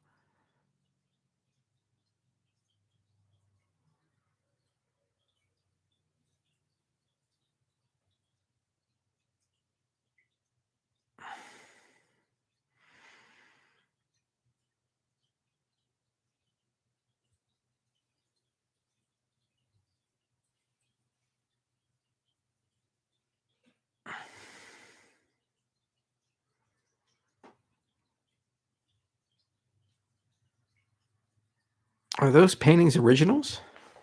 Do they look like originals? They're paintings. I like them, though. Charles, what's the name of your horse? There's two of them, Misty and Jameson.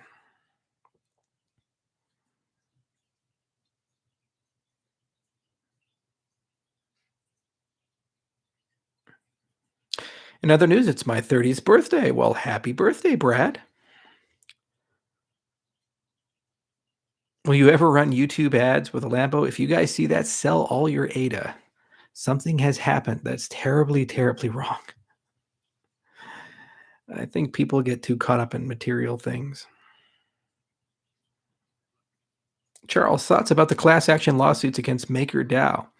It's an example that just because you construct a DeFi application, the D in the Fi doesn't somehow indemnify you from liability or regulation. And if there are any mechanisms where you have material control over the operation of the system, you are exposing yourself to liability. And if your counterparties lose money, at least one of them will sue you at some point. It's just what happens. That's why these systems need to be decentralized from the start. And also, it's just an example of what happens when you pair innovation with risk. You have to be prepared to take the risk. In business, you will get sued.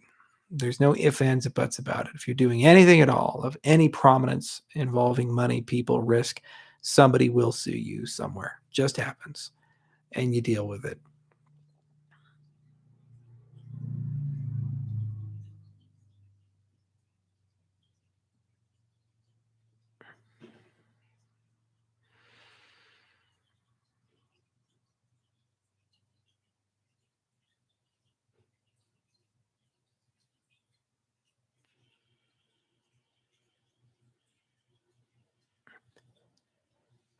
Good day, Charles. Where and how do we send logs? Me still going. The IOHK help desk. DedalusWallet.io has instructions if you can't find those instructions in the Dedalus wallet itself.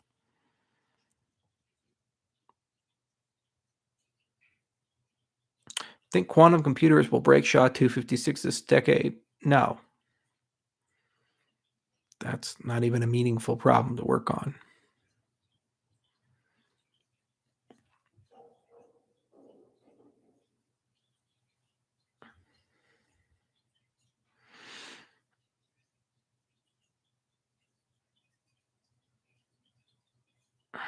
My dad died because of Corona. Well, I'm sorry to hear that.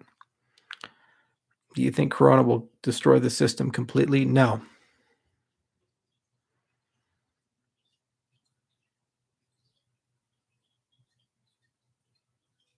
Do you know Wim Hof? Yes. The Iceman? Yes. And we'll be training with him when available.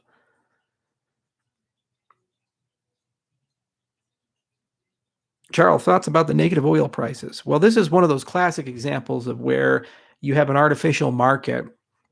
So oil didn't go negative. The futures contracts went, and in particular, the ones that people were forced to take delivery for, because we had a situation where no one was able to take delivery. And so they actually had to pay somebody to take it off their hands to store it. So if you actually looked at contracts a month later, they were not negative. So it was just a black swan event, but it is an example of what happens when you have a mistiming of capacity and market dynamics.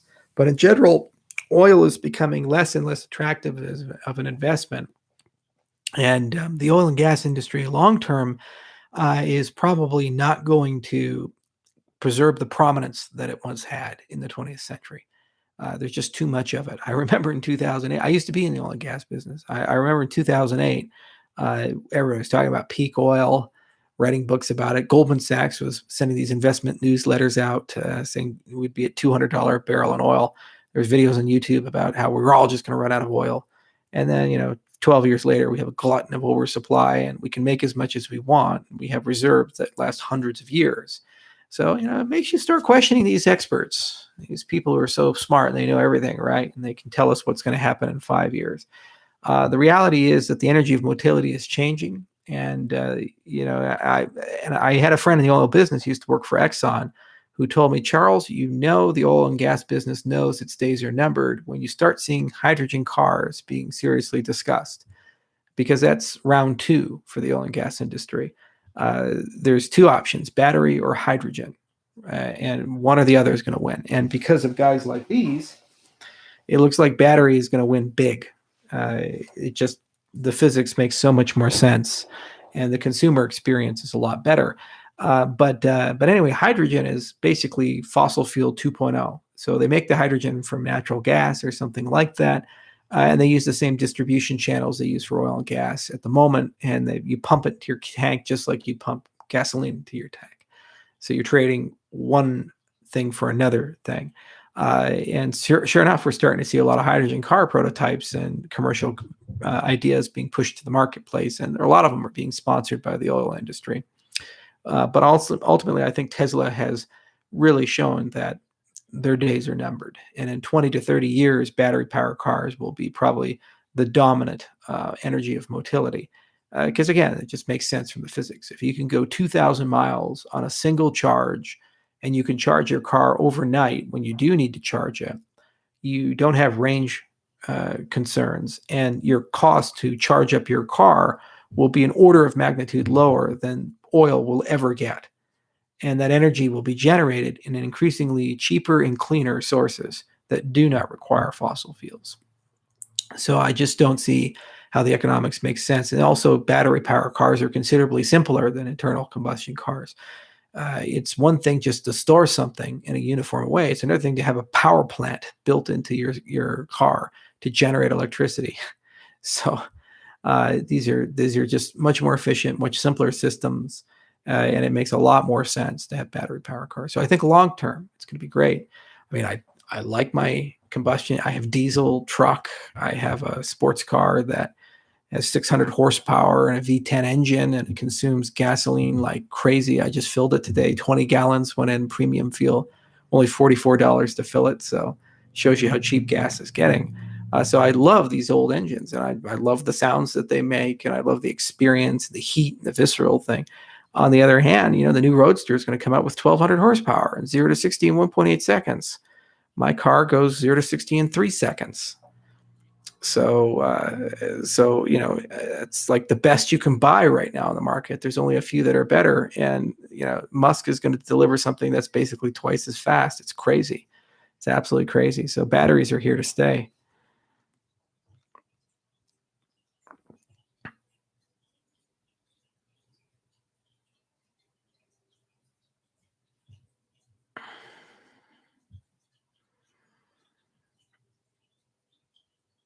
Do you play tennis? No. Ever think of writing a book? Yes, I will write a book as a closing book for when I retire from the cryptocurrency industry. Charles, can you recommend any books on applying scientific methods to everyday life? Yeah, I'll tweet some for you guys. I'll look through my library and see which ones I like the most.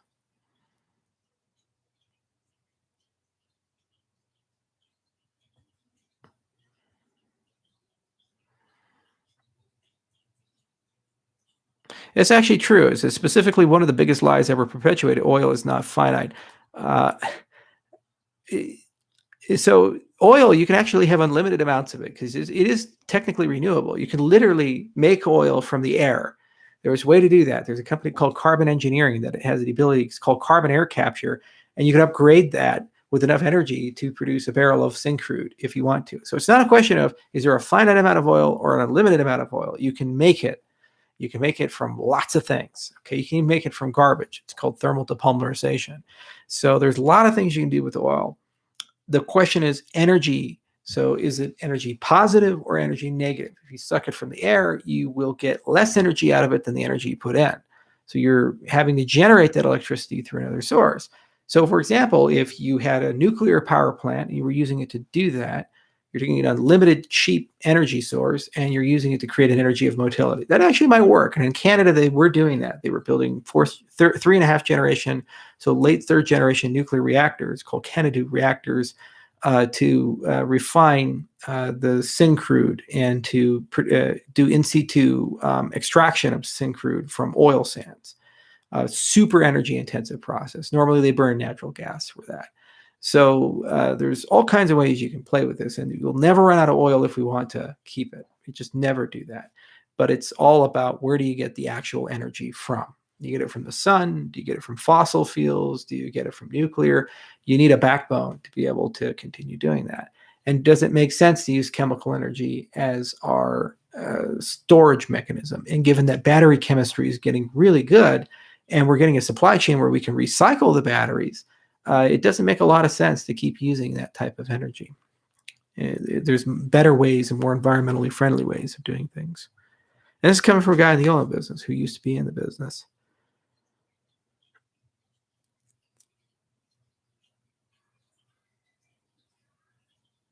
Charles, what is the brand on your graphene battery? It's called Real Graphene.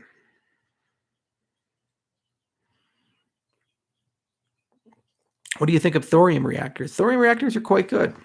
I'm a big fan.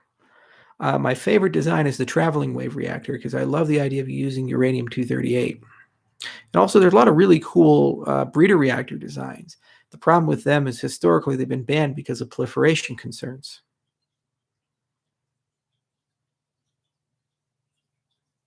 Charles, will you be visiting the Netherlands again? I was actually going to go to the Netherlands in March to train with Wim Hof, and that got canceled as a consequence of the European ban.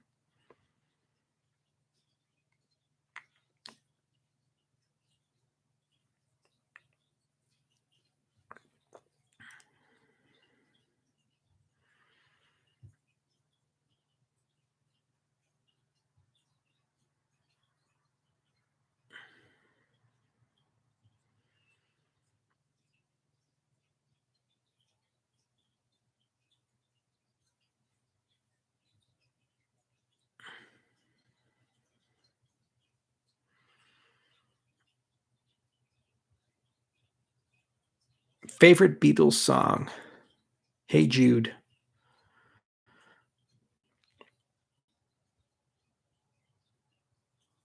Thoughts on 0 point energy? Don't understand it. Can't comment on it. Don't know enough about it.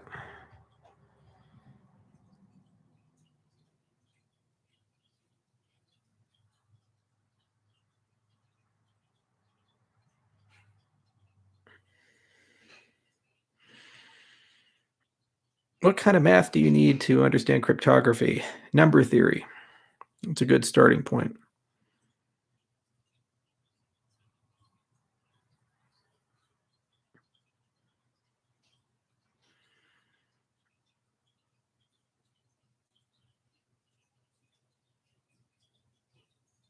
Charles, what is the secret project IOHK is working on? It's a super secret project, and it's super, super awesome, and it's just as big as Cardano. How about that? And I'm not going to say anything more.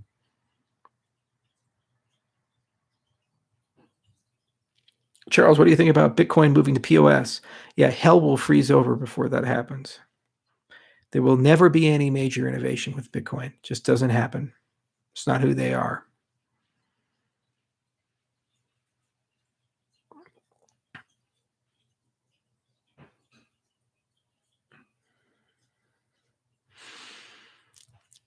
All right. All right, kids. That's good enough for me. Take care, everybody.